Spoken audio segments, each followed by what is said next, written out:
Guys आ चुके हैं NSD national school of drama, जहां पे चल रहा है world largest international theatre festival. Sorry, तो इंडिया का सबसे लार्जेस्ट फेस्टिवल हो रहा है यहाँ पे।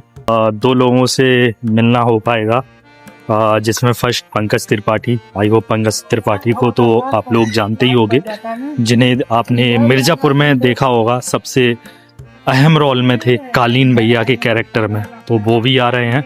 और एक आ रही है भूमि पेडनेकर, जो एक्ट्रेस हैं, उनको भी आप लोगों ने देखा होगा, दम लगा के हईसा मूवी में रहा मेन एंट्रेस। और ये इतने सारे सेलिब्रिटी यहाँ पे आने वाले हैं, डेली कोई ना कोई आता ही है। और ये है मेन गेट एनएसडी का। ज़्यादा कुछ नहीं है यहाँ पे, सांस्कृतिक कार्यक्रम होते हैं।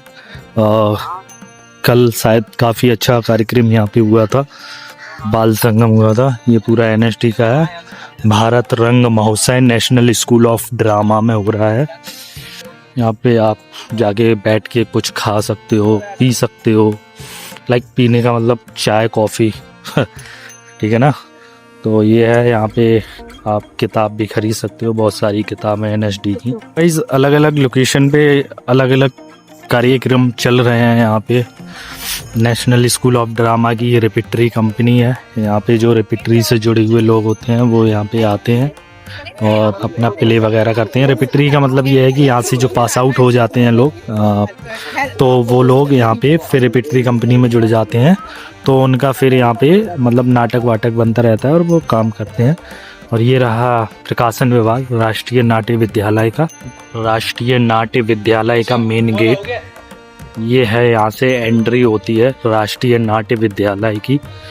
यहाँ से अंदर जाते हैं। ये था राष्ट्रीय नाट्य विद्यालय, जिसे एनएसडी बोलते हैं, नेशनल स्कूल ऑफ ड्रामा। ये एक ऐसा इंस्टीट्यूट है जहाँ पे बहुत बड़े बड़े कलाकार निकले हैं, बहुत बड़े बड़े एक्टर्स निकले हैं, जिन्होंने यहाँ पे अपनी पढ़ाई की है और एक्टिंग को सीखा है। यहाँ पे आने के बाद बिल्कुल भी मन नहीं होता है कि आप यहाँ से जाओ, क्योंकि यहाँ पे पूरा आर्ट से भरी हुई चीजें हैं। आर्ट देखने को मिलता है, एक्टिंग की बारीकियां समझने को मिलता है। यहाँ पे अभी मास्टर क्लास होने वाली है पंकज त्रिपाठी की और भूमि पेडनेकर की। तो आज संडे था, तो मैंने सोचा चलो मैं भी चलता हूँ। ये काफ़ी दिनों से चल रहा है, मैं घर पे था तो मैं बहुत सारी चीज़ें आपको नहीं दिखा पाया, लेकिन अभी और चलेगा तो कोशिश करूँगा कि मैं आता रहूँ यहाँ पे। तो बहुत ही बड़े लेवल का यहाँ पे फेस्टिवल होता है, थिएटर फेस्टिवल है, वर्ल्ड का सबसे बड़ा फेस्टिवल है।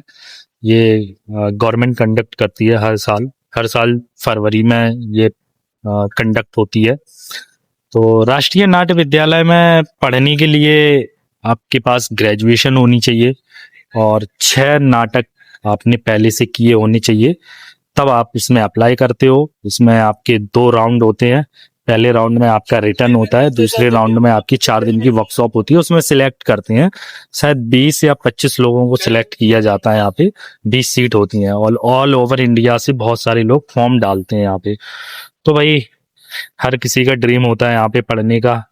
अगर मैं नाम लूँ तो मनोज बाजपेयी, पंकज त्रिपाठी और आपका नवाजुद्दीन सिद्दीकी, नसरुद्दीन शाह, ओमपुरी, जाने कितने एक्टर्स यहाँ से पढ़ के निकले हैं और अपना एक अच्छा मुकाम पाया है बॉलीवुड में, थिएटर में भी।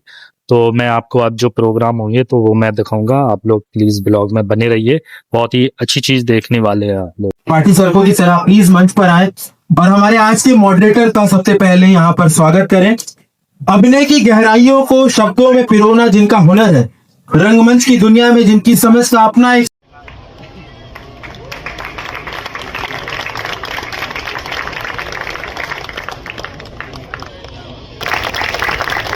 आप जाओ और हमने सीखो। तो खोज शुरू हुई कि भाई कहाँ से मुफ्त में सीखी जा सकती है एक्टिंग। तो पता चला कि एक जगह है जहाँ से ओमपुरी और नसरुद्दीन शाह ने भी एक्टिंग सीखी है और फ्री में सिखाते हैं। तो फिर खोजने लगे, मालूम चला ये है वो जगह। तो हमने सोचा चलो वहां करेंगे दाखिला। तो पता चला कि ग्रेजुएशन चाहिए बेसिक यहाँ इम्तहान देने के लिए, और मैं +2 करके होटल मैनेजमेंट करके और होटल में नौकरी कर रहा हूँ। हमारी अपब्रिंगिंग, मैं बिल्कुल साधारण इंडस्ट्री का हूँ, किसान परिवार से हूँ। इस जिंदगी के लिए बिल्कुल नहीं मिलता हूँ मैं। तो जैसे माँ बाप थे, जैसे बचपन का माहौल था, दुनिया था, बिजली कुछ नहीं था हमारे पास भी, मतलब लगभग 10वीं क्लास तक, जब तक गाँव में रहा मैं। तो आपके बारे में सदियों सुना है, बट यहाँ पर भारत में महोत्सव में जो लोग आते हैं ये सारे रंग प्रेमी और रंग कर्मी, तो इनके सामने अगर रूबरू अगर लाइव हम आपको सुन पाए कि कैसे ये यात्रा जो शुरू हुई और जर्नी जो शुरू हुई कैसे शुरू? नमस्कार, गुड इवनिंग एवरीवन। बहुत बहुत शुक्रिया कि आज आप सब यहाँ आए। चित्रंजन जी, थैंक यू सो मच, आपका बहुत बहुत धन्यवाद। और जितने भी आपकी स्टूडेंट यूनियन है और जितने भी स्टूडेंट्स हैं, जितने भी टीचर्स हैं, फैकल्टी मेंबर्स हैं, थैंक यू सो मच कि आप सबने मुझे यहाँ आमंत्रित किया। मेरे लिए बहुत गर्व की बात है कि आपने ये समझा कि मेरे में उतना टैलेंट है कि मैं इतने इम्पोर्टेंट स्टेज पे आ सकूं। मैं कहना चाहूंगी कि पहली बात तो बहुत ज्यादा आपको कंग्रेचुलेशन। आई थिंक आपका 25वां साल है ये भारत महोत्सव का 25th ईयर है। और जो कुछ भी मैंने सुना, जिस तरीके की एक्टिविटी में जुनून होना बहुत जरूरी है, जो एक पागलपन, एक पैशन, एक वो फीलिंग होती है ना कि अगर मैं स्टेज पर नहीं समय बिता पाऊं या अगर मैं कैमरा के आगे समय नहीं बिता पाऊं, क्योंकि मेरा हमेशा ड्रीम था कि मैं कैमरे के आगे एक्ट कर पाऊं, अगर मैं वो ड्रीम अचीव नहीं कर सकती किस भी कैपेसिटी में, अगर मैं उसके तरफ मेहनत नहीं करती, तो कहीं ना कहीं मुझे लगता कि मेरा जीवन कंप्लीट नहीं है।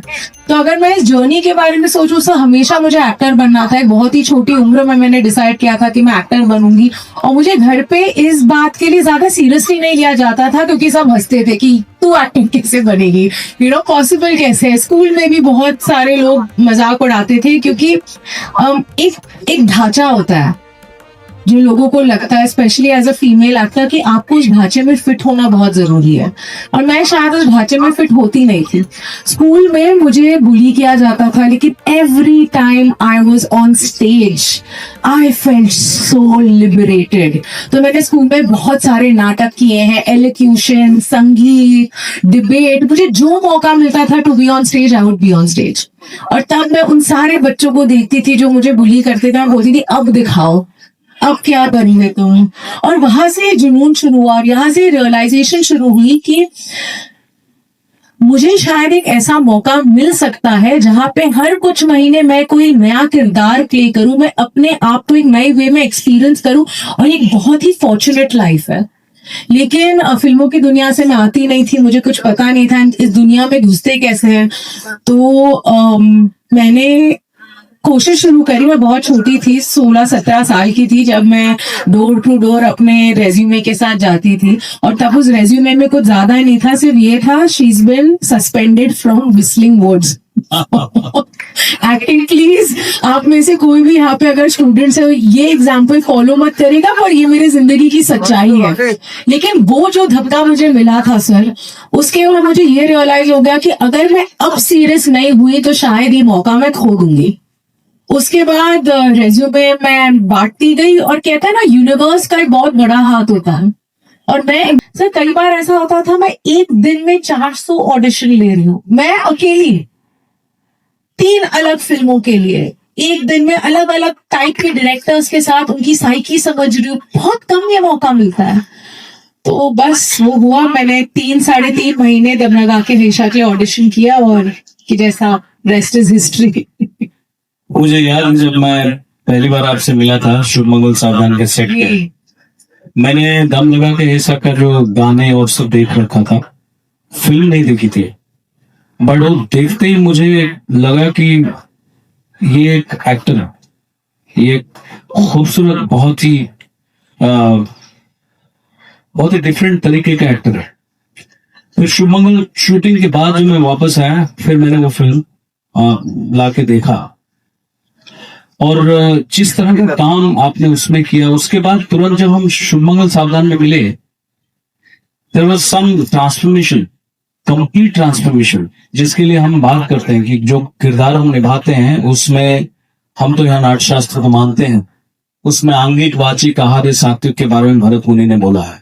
सो जो आंगिक के पॉइंट ऑफ व्यू से देखा जाए तो it was a complete transformation, and rest of course the psychology of the character and the world that was created by the writer and the director, वो सबको आपने बहुत बखूबी निभाया, क्योंकि मेरे सामने सब कुछ हो रहा था। I have seen it all bye my self.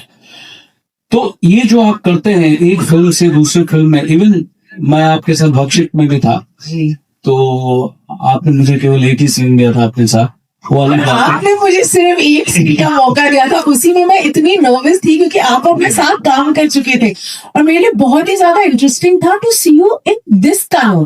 तो मैं रुकी थी पहले, अब मजा आएगा क्या करने वाले चित्ररंजन जी देखते। और मैं सच बता रही हूँ, मैं इतनी ज्यादा नर्वस थी बिकॉज बहुत कम हमें एज एक्टर्स भी मौका मिलता है कि सर हम, और मैं आपको फ्लैटर करने के लिए ये बात नहीं कह रही, पर genuinely from the deepest corner of my heart आपको ये कह रही हूँ कि इवन एज एक्टर्स में बहुत कम ऐसा मौका मिलता है कि हम स्क्रीन ऐसे एक्टर्स के साथ शेयर करें जिनके पास इतनी नॉलेज है सर और एक्सपीरियंस है, और तब भी इतनी वार्मथ और काइंडनेस है। क्योंकि हर बार भले वो शुभमंगल हो या वो भक्षक हो, आपने जिस तरह की स्पेस मुझ जैसे एक्टर को दी सर, उसी वजह से हमें मौका मिलता है कि हम थोड़ा शाइट कर पाए स्क्रीन पे। ऐसा नहीं है, ये आपने जैसे कि